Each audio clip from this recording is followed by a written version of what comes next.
많은 인사청문회를 경험했는데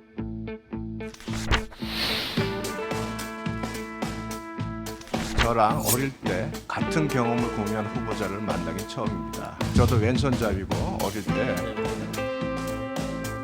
여론이나 정치적 지형의 변화에 흔들리지 않고 중요한 사명이다 라고 말씀하신 거 저도 100% 공감을 합니다. 좋은 말씀이지만 그것이 당위적이기 때문에 그 울림이 상대적으로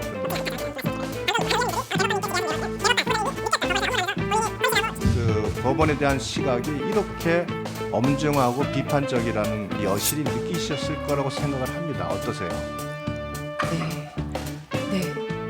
서면 답변하면서도 많이 느끼고.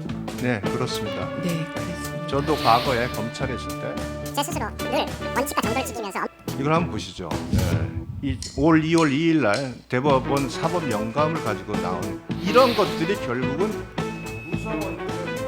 위원님 비판 무겁게 받아들입니다. 네, 후보자님 축하드립니다. 감사합니다. 네, 이쪽입니다.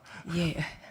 네, 제가 많은 인사청문회를 경험했는데 저랑 어릴 때 같은 경험을 공유한 후보자를 만나긴 처음입니다. 아, 예. 네, 저도 왼손잡이고 어릴 때 그 관례적인 오른손잡이가 옳은 것이라는 이유로 맞기도 많이 맞아봤는데 저도 결국 왼손잡이로 지금 살고 있습니다. 늘 식당에서는 좌측 끝에 앉습니다. 아, 예. 예. 조금 긴장을 늦추라는 취지에서 말씀을 드렸고요. 오늘 후보자님 모든 말씀하신 중에 참 주옥 같은 말씀이 많으세요. 법관이 특정한 집단이나 이념에 대한 편향을 가져서는 안 된다는 전제에는 이론의 여지가 없다. 아마 이 말씀과 후보자님께서 긴즈버그 전 대법관이 말씀하신 그날의 날씨가 아니라 시대의 기후를 읽어야 한다 하는 말씀이 다 같은 취지라고 생각을 합니다. 여기서 설명하셨듯이 여론이나 정치적 지형의 변화에 흔들리지 않고 다만 그러나 변화하는 시대의 흐름에는 정확히 읽어내야 한다. 그것이 판사에게 주어진 중요한 사명이다라고 말씀하신 거 저도 100% 공감을 합니다. 네. 네, 후보자님. 근데 다만 이것은 판사에게 대법관에게 요구되는 당위적 요구라고 생각합니다. 여러분이 끊임없이 이 목표를 해서 그 업무를 추진하셔야 되고 대법관으로서 대한민국 법원을 이끌어 가셔야 되지 않겠나 싶습니다. 좋은 말씀이지만 그것이 당위적이기 때문에 그 울림이 상대적으로 높지는 않다 저한테는 이렇게 말씀을 드리고요. 방금 많은 의원님들이 아마 대법관님께 질의하신 내용을 보면 대법관 후보자님이 느꼈던 법원에서 업무를 하면서 본인이 헌신하고 균형 잡힌 재판을 위해서 노력하는 그 모습을 늘 지향하셨겠지만 실제로 국민들이 보는 그 법원에 대한 시각이 이렇게 엄정하고 비판적이라는 거를 아마 이 자리에서 여실히 느끼셨을 거라고 생각을 합니다. 어떠세요?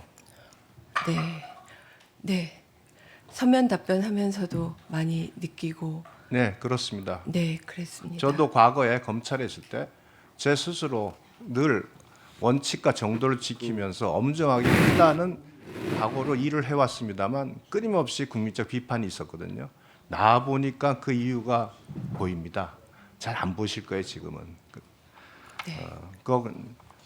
질문 진행하겠습니다. 지금 최근에 이제 법원과 검찰과 관련돼서 굉장히 중요한 이슈 중에 하나가 압수수색 영장 사전 신문제도 도입을 어떤 방법으로 할 거냐는 부분이 있습니다. 지금 대법원에서는 대법원 규칙으로서 사전 신문제를 도입하겠다는 의지를 가지고 있고 법무부는 이에 대해서 강력하게 반대를 하고 있습니다. 아시죠? 예. 그리고 아마 있습니다. 대법관 임명이 되시면 이 부분이 대법관 회의에서 논의될 가장 중요한 부분이라고 생각을 합니다. 예. 제가 검찰 출신인 측면도 있겠지만 이와 관련돼서는 가장 큰 비판이 두 가지가 있습니다. 하나는 형사 절차 법정주의에 위배된다. 즉 인신 구속이나 또는 압수수색에 관련된 절차는 법률로 규정해야 된다는 것이 형사소송의 대원칙이지 않습니까? 예. 이런 부분에 대한 강력한 그 비판이 있고 또 하나는 소추와 심판의 원칙 분리라는 그 우리 규문주의에서 벗어나서 검찰 제도가 도입되면서 나왔던 이 소추와 심판의 분리 이 부분의 원칙이 훼손된다. 왜냐하면 압수수색은 수사의 초기 단계인데 이것에 대한 정당성을 판사가 당사자를 불러서 물어본다는 것은 사실상 심판의 행위에 가깝기 때문에 이런 논란이 있습니다. 이거에 대해서 뭐 지금 입장을 밝히시기는 어렵지만 나중에 대법관이 되시면 충실한 논의가 좀 필요하다. 그래서 이런 비판적 시각에 대해서 깊이 고민을 하셔야 된다고 당부의 말씀을 드립니다. 네, 알겠습니다. 법원 내부에서도 다양한 논의들이 있고 의견들이 있는 것으로 알고 있습니다. 좀 더 네. 예, 알겠습니다. 위원님 말씀 명심해서 하겠습니다. 자, 후보자께서 김명수 대법관의 가장 큰 관은 사실은 재판 지연이라고 말씀을 하시면서 해결 방법으로 법관의 증언돼야 된다는 답을 내셨어요. 저는 지금 이 부분에 대해서 과연 후보자가 사법부 내의 문제를 정확히 인식하셨는지 굉장히 의문이 듭니다.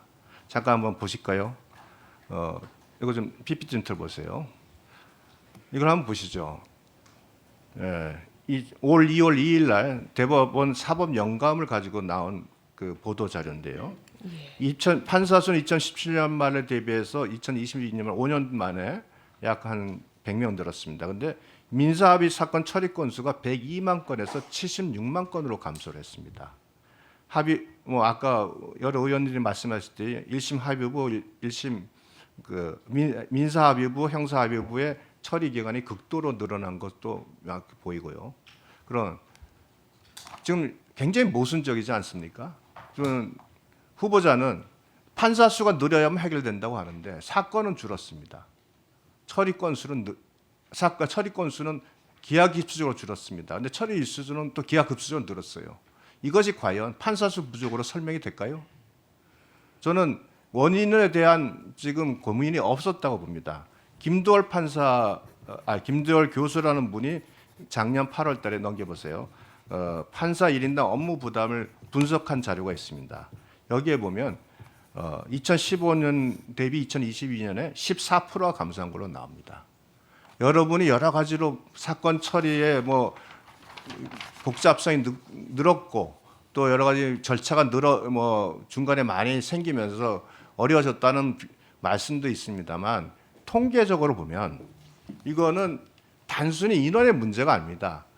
김명수 대법원장 시절이 사법부가 가지고 있던 제도들 여기 뭐 언급되어 있으면 고등부장 승인제 폐지, 법원장 추천제, 인사평등제의 형해화 이런 것들이 결국은 구성원들의 도덕성, 열의 모든 것을 다 저하시켰기 때문에 나타난 결과지 이것을 가지고 갑자기 법원 인원이 부족했기 때문에 법원 인원 증언이 돼야 해결된다.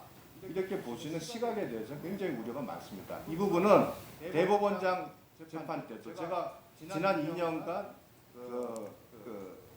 국정감사에도 끊임없이 지적했던 내용이기도 합니다.